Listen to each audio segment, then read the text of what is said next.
What's up everybody, I'm Nate Beck and I'm here today to talk about Harley's 2023 models, 120th anniversary special editions, and everything that just got released and went down in Milwaukee a few days ago. I've had a couple days to sit with this and really kind of digest it, and these are going to be my thoughts, solely my thoughts, and I want to hear your thoughts in the comments.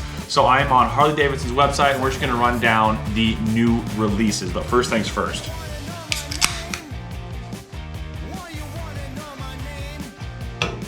All right, so in the new motorcycles category on Harley Davidson, cruising over to the sport category. I noticed the Sportster is now the sport category. Nightster and Nightster Special. So the Nightster is back. They did take off the website, but is now put back on. And what I like about the HD website right now is we can kind of flick back and forth, up and down between, and see like really the differences. So like Nightster to Nightster Special, we've got Nightster Special, raised handlebars, we have different wheels. The rear fender is slightly different. We got a passenger pad on the Nightster Special. Let's delve into the Nightster Special a little bit here. I'm not a big fan of the RevMax engine, but I understand Harley kind of got pushed into that because of EPA regulations. So here we are, 2020 Nightster Special. I've always had this rub. It looks to me like a Honda Rebel. Like the whole neck area, and the gas tank isn't really a gas tank. It's actually an air intake, or air filter rather. And the gas tank's actually under the seat. The exhaust still looks like it's sponsored by Black & Decker, and we have giant black plastic looky things hanging off the front end. So that being said, this does start at $14,999, which is more expensive than a big twin. I don't get it. I don't get it at all. All right, so it is more expensive than a big twin, only by a little bit, but I'm not quite sure the customer that wants a Nightster is really who they're trying to shoot for with the big twin.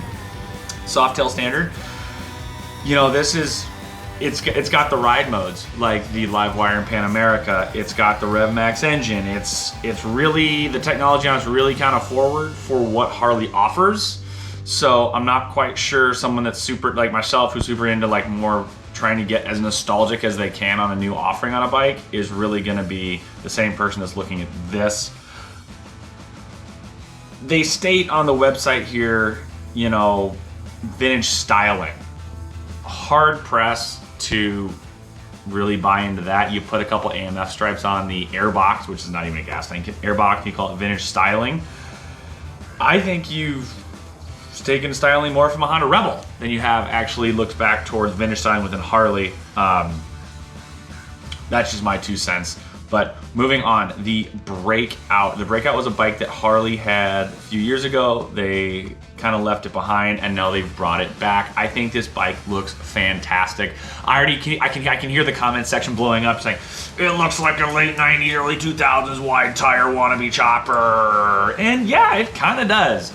But it also looks really good. I think that, you know, for someone who wants to relive like their heyday, their glory day, when they got into bikes, maybe it was like the late 90s, early 2000s, and you're running wider rear tires, you've got this much chrome, your bikes are a little bit more raked out, you've got wheels, you know, these wheels are very fit to that era, as is the paint. And I even think, I'm not a huge fan of black bikes, but I think the black, the vivid black with that orange little hit, I think that looks phenomenal.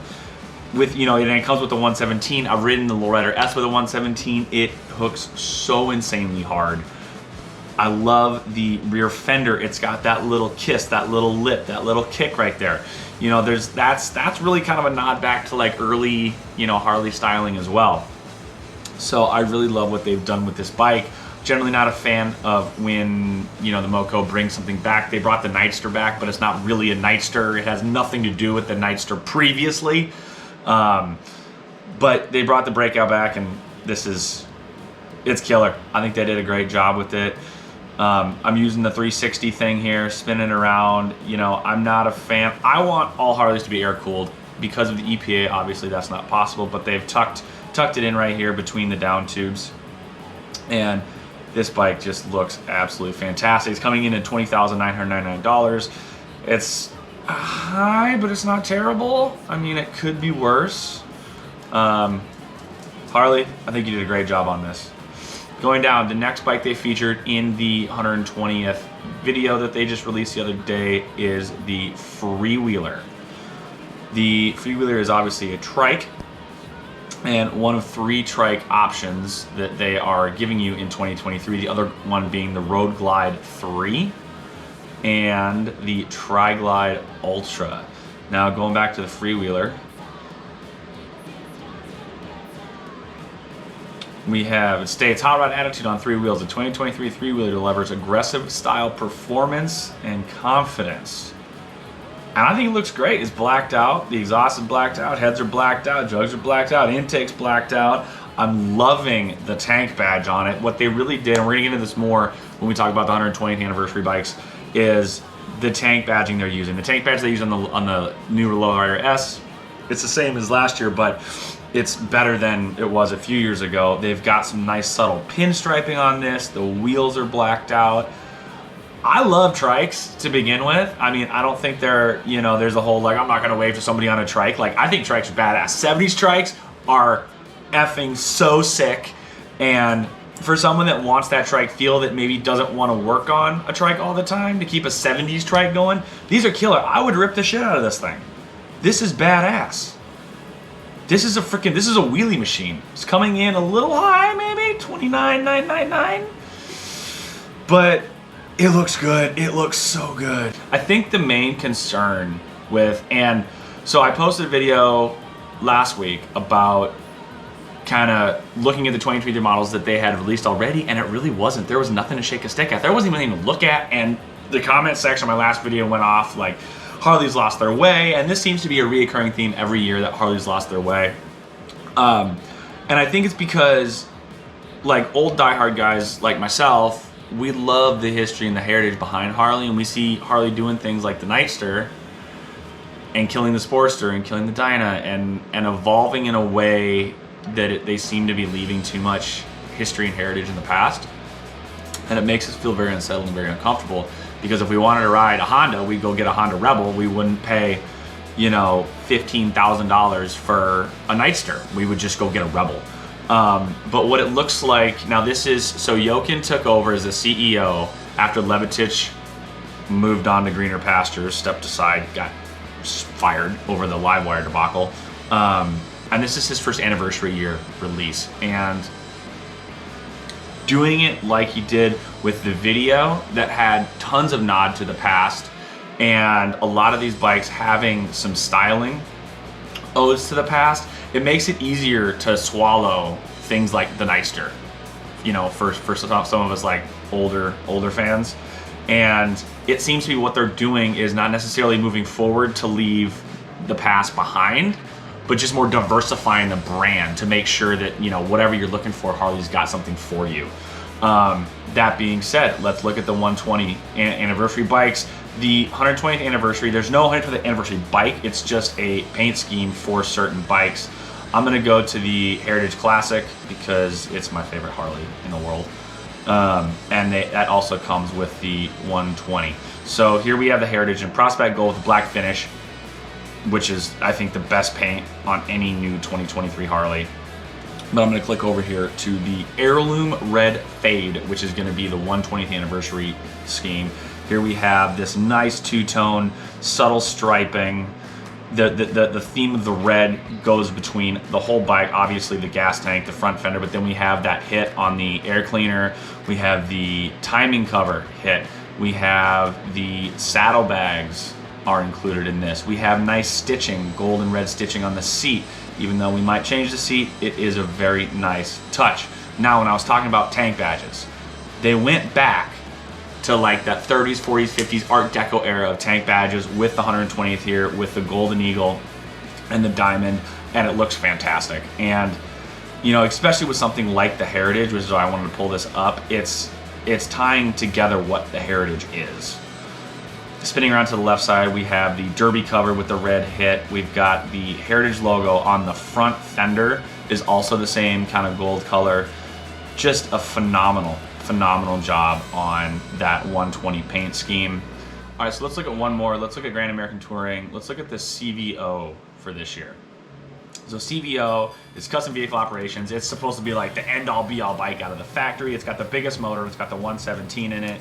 It is just done up to the nines. So let's dig in a little bit. We do have the Golden Eagle tank badge, and they've actually got an eagle in the fairing, kind of shadow pinning in there. It looks great. We've got the gold and the red pinstriping. That looks fantastic. We've got the gold tying in on the airbox. We've got some red hits on the push rods and the heads. We have gold on timing cover, transmission. The theme going back with wings put into the oil bag and the saddle bags to make the whole bike look like an eagle. I'm not a fan of baggers. I would take the tour pack clean off of this, but there's not much else I would change. I think this looks, hey bug, I think this looks great.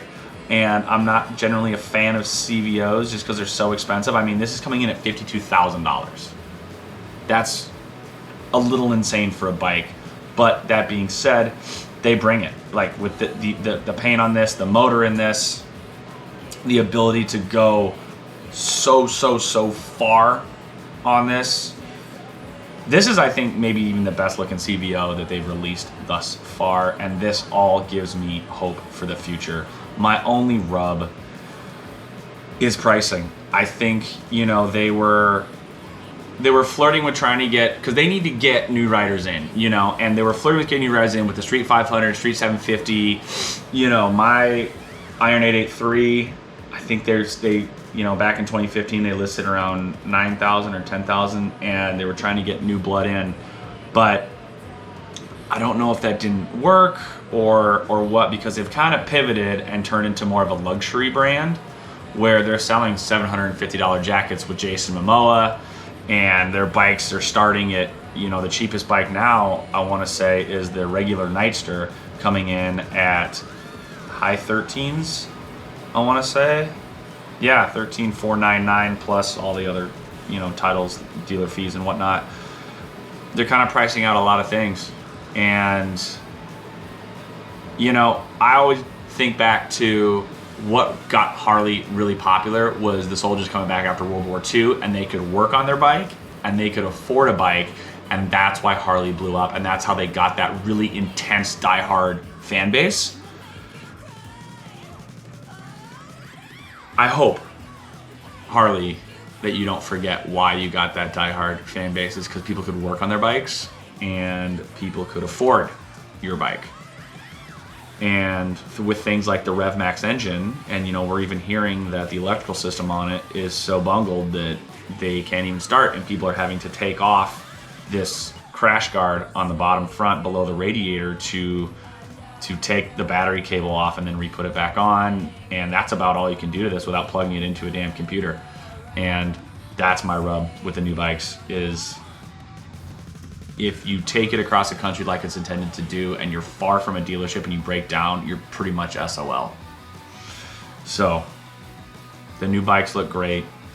I know that they're kind of, you know, they're reining in a little bit because money's tight.